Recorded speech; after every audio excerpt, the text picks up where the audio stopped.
Bismillahirrahmanirrahim. Assalamualaikum warahmatullahi wabarakatuh. Let me introduce myself.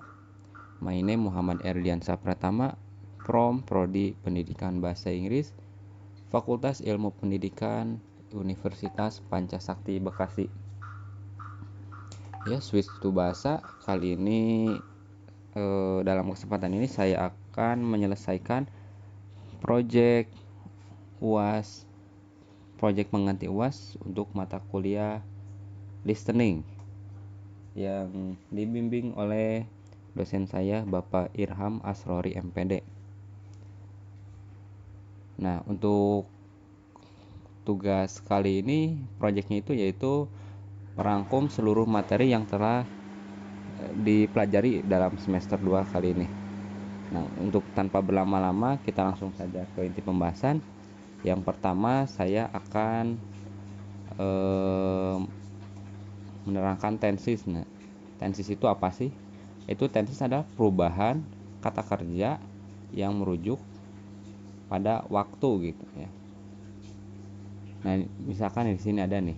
Kalau misalkan di bahasa Indonesia, saya makan nasi setiap hari. Saya sedang makan bubur sekarang. Saya makan roti kemarin. Saya sudah makan sop barusan. Tapi kalau di Inggris itu beda lagi gitu ya. Misalkan I eat rice every day. I'm eating porridge right now. I ate bread yesterday. I have eaten soup just now. Jadi antara setiap hari, sekarang, kemarin atau barusan itu jadi berbeda ya untuk penulisan kata waktunya. Nah, untuk tenses sendiri itu ada 16 tenses. Namun saya akan mengambil besarnya aja ya. Garis besarnya yaitu ada 4, yaitu yang pertama ada present tense, yaitu tenses untuk masa kini. Lalu ada past tense, yaitu tenses yang menerangkan masa lalu atau kejadian lampau. Terus ada future tense yang menerangkan tentang masa depan, dan ada past future tense yaitu masa lalu masa depan. Nah, selanjutnya saya akan menerangkan materi modals. Apa sih modals itu? Nah, modals dalam bahasa Inggris berfungsi untuk mengekspresikan willingness atau kemauan ataupun ability, kemampuan ya, necessary kebutuhan, dan possibility atau kemungkinan. Selain itu, fungsi modals dalam bahasa Inggris sebagai kosakata kerja bentuk dan tidak dapat berdiri sendiri. Tidak dapat berdiri sendiri ya. Jadi kata kerja bantu ini antara lain can, could, might, will, would, shall, shall, must, dan also. Semuanya terbilang ke dalam parts modal verbs. Jadi ketika kalian menemukan kata-kata tersebut di dalam suatu kalimat, itu merupakan bentuk modals yang tidak bisa berdiri sendiri. Jadi katanya itu nggak bisa berdiri sendiri. Misalkan can doang, can apa gitu, can apa ya. Jadi harus ada pendampingnya gitu, nggak bisa berdiri sendiri. Nah, itu yang dimaksud dengan modals. Oke, lanjut saja ke pembahasan yang lain. Kita akan membahas grammar if. Nah, terdapat 4 jenis conditional sentence yang masing-masing jenisnya menggunakan bentuk tenses yang berbeda. Akan tetapi pada dasarnya semua conditional sentence terdiri dari if clause and main clause. Namun di sini kita akan kasih contoh satu aja untuk conditional sentence tipe 0. Nah, digunakannya untuk apa sih conditional sentence tipe 0 ini? Yaitu untuk menyatakan sebab akibat sebuah fakta yang sudah umum terjadi. Untuk rumusnya adalah if plus simple present ataupun simple present tense. Contoh kalimatnya misalkan if you burn paper it becomes ash. Jadi jika kau membakar kertas maka akan menjadi abu. Nah, itu kan udah fakta yang sudah umum gitu. Jika kamu membakar kertas itu pasti akan jadi abu gitu. Terus ada juga rumusnya itu ada simple present tense plus if plus simple present tense. Contoh kalimatnya, I feel sick if I eat too much.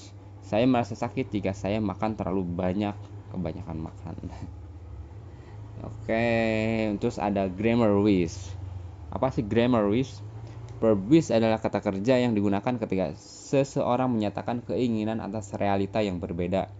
With termasuk dalam subjektif atau suatu bentuk kata kerja untuk mengungkapkan kebutuhan, saran, harapan atau pengandaian yang berbeda dengan kenyataannya. Jadi berharap-harap gitu ya. Terdapat 3 jenis kalimat ekspresi wishes ini ya.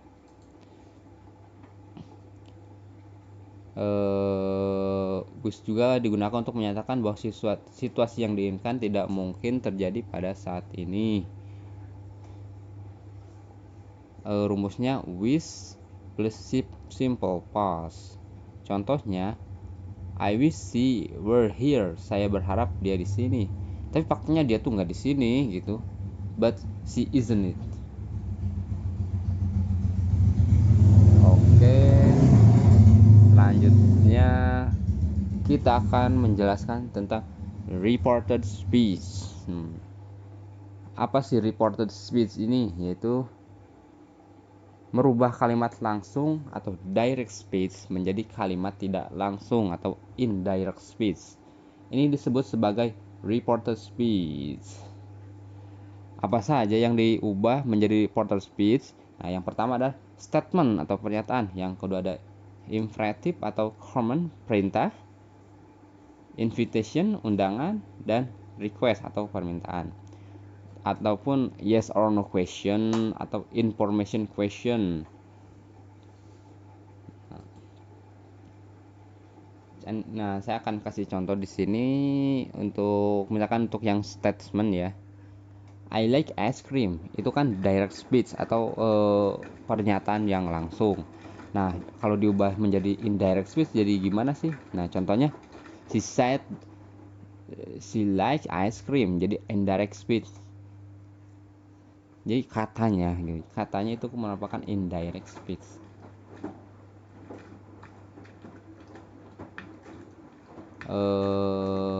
Ataupun misalkan untuk kalimat tanya, where do you live? Di mana kamu tinggal gitu. Nah, itu kan termasuk dalam direct speech. Nah, gimana sih kalau jadi indirect speech atau reported speech lah gitu. Jadi she asked me where I live gitu. Seperti itu. Terus untuk materi selanjutnya saya akan menjelaskan pengertian artikel. Artikel sendiri adalah kata yang digunakan untuk membatasi pengertian dari kata benda, yaitu a, and, the. Ketiganya sebenarnya tidak memiliki arti kata secara khusus, namun artikel memiliki fungsi khusus dalam melengkapi frasa atau klausa yang spesifik yang berhubungan dengan kata benda di dalamnya. Artikel atau kata sandang terbagi menjadi 2 bagian, yaitu contohnya ya, there is a hat on the table. The hat belongs to me, mother. Ada sebuah topi di atas meja. Topi itu milik ibuku. Sebelumnya mohon maaf jika rekamannya banyak suara ya. Tolong dimaafkan. Oke lah, langsung saja kita lanjut ke pembahasan berikutnya, yaitu ada adjektif atau kata sifat. Adjektif adalah kata yang digunakan untuk memberi sifat pada kata benda.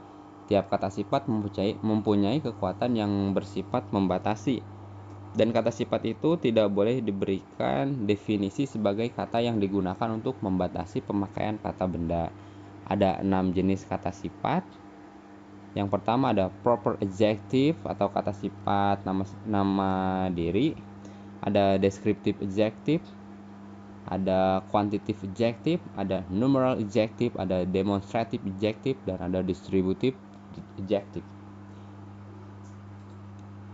Terus ada adverb atau kata keterangan. Adverb atau kata keterangan adalah kata yang memberikan penjelasan mengenai tempat, waktu, dan cara suatu kegiatan atau peristiwa itu terjadi. Contoh, here, now, softly, loudly, tomorrow, again, twice, never, and continue. Jadi keterangan itu menjelaskan tentang keterangan.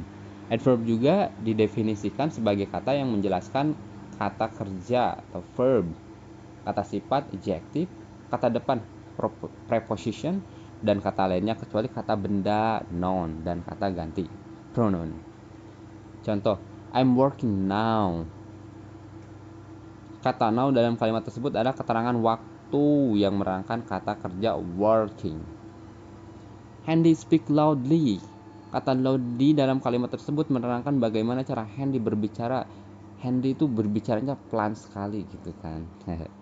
Lalu ada when you never come before dinner. Kata never dalam kalimat tersebut merupakan keterangan petunjuk frekuensi atau keseringan gitu. Oke, untuk materi selanjutnya dan yang terakhir ini adalah penggunaan parsed verb. Parsed verb. Parsed verb tidak seperti verb yang penggunaannya kaku. Past verb penggunaannya bisa dipisah atau digabung. Jadi saat menggunakan past verb tidak masalah kamu meletakkan noun atau pronoun setelah verb utamanya. Contoh, he made up an interesting story about heroes. He made the story up. Please clean up the mess you've made, Andy. Please clean the mess up, Andy. Nah, seperti itu ya. Terus ada parsed verb boleh dipisah asalkan objeknya bukan parse.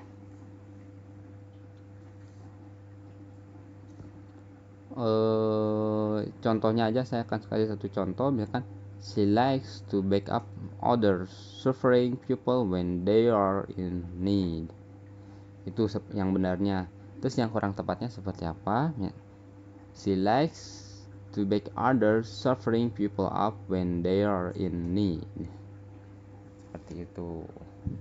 Mungkin segitu saja penerangan dari saya. Mohon dimaafkan atas segala kekurangannya dan gangguannya karena agak berisik juga ya, dan penjelasannya mungkin agak kurang jelas. Pokoknya mohon dimaafkan, dan segala sesuatu kritik dan saran yang membangun akan saya harapkan demi perbaikan saya ke depannya. Mungkin sekian saja dari saya, kurang lebihnya tolong dimaafkan, dan saya ucapkan terima kasih kepada Bapak Irham Asrori sebagai dosen pembimbing saya di semester 2 ini untuk mata kuliah listening. Wabillahi taufiq wal hidayah. Wassalamualaikum warahmatullahi wabarakatuh.